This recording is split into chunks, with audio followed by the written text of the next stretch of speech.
內地置業唔使憂，灣區恩選幫到手。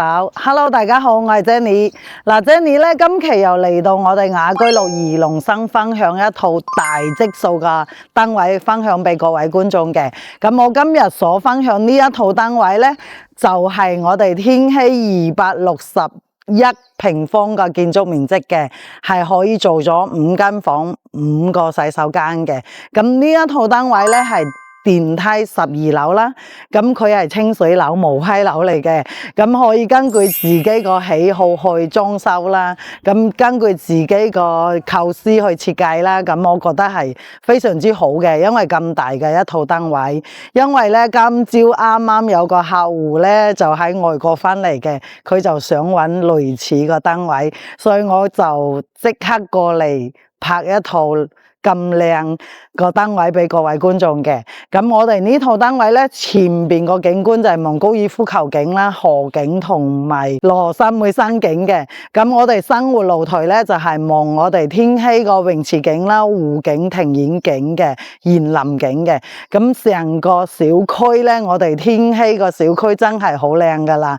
咁佢係法式園林設計啦，成個天禧個小區綠化佔地係超過40%噶。咁佢有庭院景、有湖景、有泳池、魚池啦，就可以用金魚啊、錦鯉啊等等嘅，亦都有荷花池噶。成個小區散步都要行1個鐘噶，係非常之大嘅一個社區啦。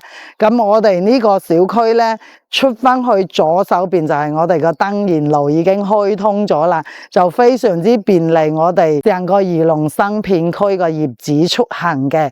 咁如果喺呢個小區揸車去到中山溫泉飲茶，係唔需要5分鐘就到噶啦，3、4分鐘就已經到咗中山溫泉飲茶食飯噶啦。同埋咧去順昌購物廣場咧，因為我自己都係住呢個片區嘅，係大概5到7分鐘左右就可以去到順昌購物廣場、大潤發購物廣場噶啦。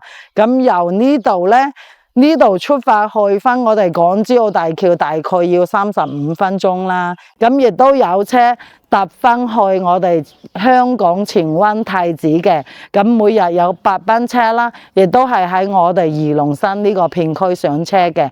每日個早上8點40分係第一班車，咁9點40分咧第二班車，咁一直到下晝4點40嘅，每日有8班車噶，非常之便於我哋香港業主翻去香港噶吓。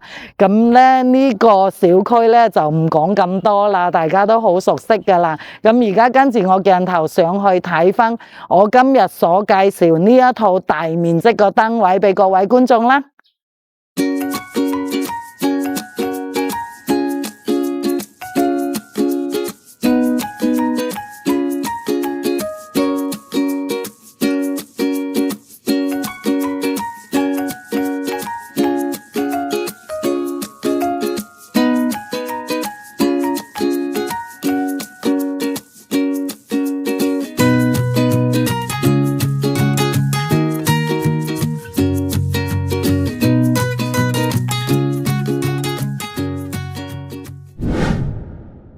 好嘅，咁而家咧我嚟到呢套單位個所在樓層，一出 lift 咧就係呢套單位自己屋企個門口，係煎梯煎戶嘅，呢個就係自己屋企私人門口啦，非常之奢侈嘅一套單位啦。咁再過嚟睇翻我哋個一個大嘅雙開門啊，佢唔係子母門，係雙開門嚟嘅。咁而家入到嚟咧，呢度就係呢套單位個玄關位啦。咁呢套單位係無批嘅，到時可以根據個人個喜好去設計一立櫃或者背景牆或者掛一幅名畫都得噶喎。一入門口就見到一幅靚畫啦吓。咁入嚟咧，我哋左手邊呢個位咧，仲有個凹位嘅，呢個位可以設計鞋櫃啦吓。咁仲過嚟咧，呢度咧都有間房間嘅，可以作為長者房、作為客房套間都得嘅。咁一入嚟呢度亦都有個凹位咧，可以整一排大衣櫃到頂嘅呢個位置。咁呢間房咧就會配備洗手間嘅。咁呢間洗手間咧可以做客房或者長者房啦，但係洗手間咧就冇窗嘅嚇。咁再過嚟睇翻呢度，咁呢間房加埋衣帽間、洗手間咧就有21個平方咁大嘅喎。咁你睇到個空間係非常之闊落嘅，呢個位仲可以設計一個大衣櫃。咁成間房咧可以擺1.8個大床，做到3邊6床嘅。咁而且你睇翻個採光係非常之靚。我而家咧係11點半左右啦，企喺呢度係陽光照到入嚟㗎。咁呢套單位因為朝東南嘅，咁再過去望翻我哋個視野先，哇，非常之宜人個景觀啊！即係所有靚個景盡收眼內，係望翻我哋中山灣前個高爾夫球景同埋羅山妹山景同埋河景嘅，咁個景觀真係好絲色嘅，望出去好養眼㗎嚇。咁而家出翻嚟睇翻我哋呢套單位個大廳同埋親客一體嘅呢套單位，咁你睇翻，哇！成個大廳好闊落嘅，成個大廳親客一體。餐廳到客廳個位置足足有17米咁長㗎，係可以踢足球、打乒乓波、打羽毛球都得㗎。咁呢個哇真係好舒服咯。咁呢套單位個面積咧，建築面積係261平方嘅嚇。咁而家我企喺呢個位置咧，就係餐廳個區域啦，就有4.7米個虛間㗎，成個餐廳係好大氣啦。咁如果裝修好，咁呢啲牆啦，要做餐邊櫃啊，或者掛畫或者做酒櫃，全部都可以根據你個人個構思去裝修設計嘅。咁重點咧，我哋呢套單位個樓底都好舒服㗎喎，係3.5米高㗎，我哋個層高3.5米高。虛間4.7米，咁我哋客廳到餐廳係17米咁長嘅嚇。咁而家睇翻我哋個廚房先，呢個廚房咧就係可以設計到係一個歐式廚房啦，U 型個廚房。咁如果呢個廚房唔夠大都唔緊要喎，你睇翻呢度有個採光窗，咁出邊仲有個生活露台咧，我有見到有部分業主咧係打咗呢度做一個中式廚房、西式廚房都可以嘅。咁而家出嚟睇翻我哋生活露台先。咁我哋呢個生活露台，你睇翻個生活露台個景觀亦都唔差㗎喎。景觀係望晒我哋成個天禧個園林景、湖景，同埋咧泳池景嘅呢個景觀係非常之，亦都好舒服㗎，即係相當於呢套單位係雙景啦，係南北對流嘅。咁而家你睇翻呢個陽台加埋呢個位置咧，大概有22個平方喎。咁呢個位置咧，你可以將呢度 book 咗佢，做翻一個中廚或者西廚，中西合璧都得。咁如果你唔需要咁大個廚房咧，都唔緊要。呢度可以整翻一個洗手間啦，呢度整翻一個多功能房，做工人房或者客房或者麻雀房，又或者健身房都得嘅。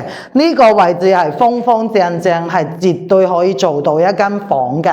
咁再過嚟睇翻我哋呢個位置，就係我哋呢一套單位嘅走火通道啦。咁有自己屋企個走火通道，呢度就係我哋屋企出嚟個後樓梯啦。咁走火通道都有景觀睇嘅，都係望翻我哋園林景觀咯。咁而家入翻嚟睇翻我哋另外一間房先。咁我哋261平方咧，呢套單位可以做咗5間房、5個洗手間㗎嚇。咁而家睇翻我哋第二間客房，第二間房咧亦都係洗手間配套嘅。一入嚟你睇到係有個衣帽間個區域啦，咁仲有一個洗手間，亦都非常之闊落，亦都有採光窗嘅，係啦。咁而家過到嚟睇翻呢呢個位置呢，咁佢成個空間呢，大概有23個平方喎，呢間房。咁每一間房都係四正正嘅。再睇翻佢採光亦都好靚。咁再睇翻呢，亦都係望園林景觀喎，望湖景啊、園林景同埋泳池景嘅。佢成間屋個景觀，無論你行去邊個位置，都係望到好怡人個景觀，好舒適個景觀嘅，係啦。咁而家再過嚟睇翻我哋第三間客房先。第三間客房咧，又稍微大少少啦，加埋洗手間有27個平方嘅，呢個房間咧就長型嘅。咁你要設計擺床、擺衣櫃、擺絲台，完全都係足夠㗎，因為佢係長方形，但係亦都係四正嘅喎。咁仲有個大飄台贈送，咁呢個景觀亦都唔差嘅喎，係望翻我哋登賢路同埋登賢路嘅濕地公園㗎，亦都係望我哋呢個小區天禧呢個小區個大門口嘅。咁重點呢，呢一間都係套間嚟嘅喎，鏡頭去睇翻我哋個洗手間配套，咁呢個洗手間亦都唔細嘅喎嚇。咁我哋加埋總共5間房都係有套間嘅。咁而家出翻嚟睇翻主人房先。咁呢個主人房更加犀利啦！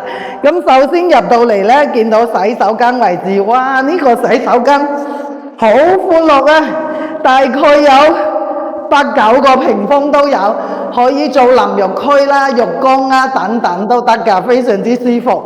咁再過嚟睇翻呢度。一開始我以為係一間細房嚟嘅，原來係一間大嘅衣帽間。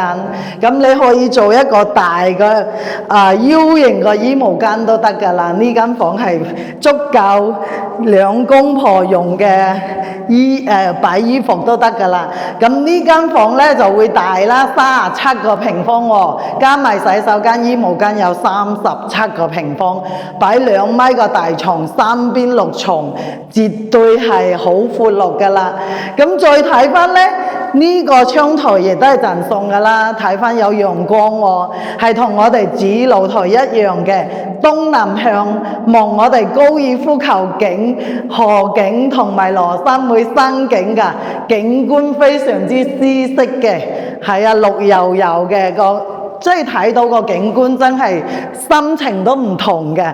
咁再睇翻呢個客廳，客廳同餐廳一樣嘅，4.7米個開間喎。咁你如果坐喺呢個位或者呢個位睇電視都得嘅，睇你點樣去設計啦。擺好豪華、好氣派個梳化都係足夠嘅，因為咧呢套單位佢景觀又靚啦，方向又靚，樓底又高。如果只係呢套單位真係唔使諗咁多嘢啦，出到嚟就係望住個景，已經覺得好開心，好足夠啦。嗱，睇翻成個露台啦，都係有陽光照到入嚟嘅，因為佢係朝東南啦。咁呢個陽台呢，就同我哋生活露台係南北對流嘅，係朝東南，亦都係望我哋景觀靚景嘅喎。睇到人哋打高爾夫球啦、羅山會山啦，同埋河景㗎，所有個靚景都係盡收眼內㗎。咁呢一套單位呢，如果你係中意住豪宅或者屋企人口多嘅呢，就真係好適合你啦。因為呢套單位真係可以做咗5間房、5個洗手間，係每間房都有套間㗎喎。而且呢，佢個單價亦都唔貴，單價先89蚊一平方嘅。咁建築面積呢係261平方，業主總售價233萬，價錢仲可以商量㗎喎。咁佢係電梯12樓啦。我個人認為咧，中地樓層咧，望個視野係最靚仔嘅，係啦。如果你需要咁大個單位，需要亦都係想自己去裝修，自己個 ID 去設計咧，就歡迎你聯繫 Jenny 帶你睇呢套樓啦。咁 Jenny 會為你提供一條專屬你嘅睇樓路線嘅。咁我哋今期個節目到呢度啦，我哋下期再見，拜拜。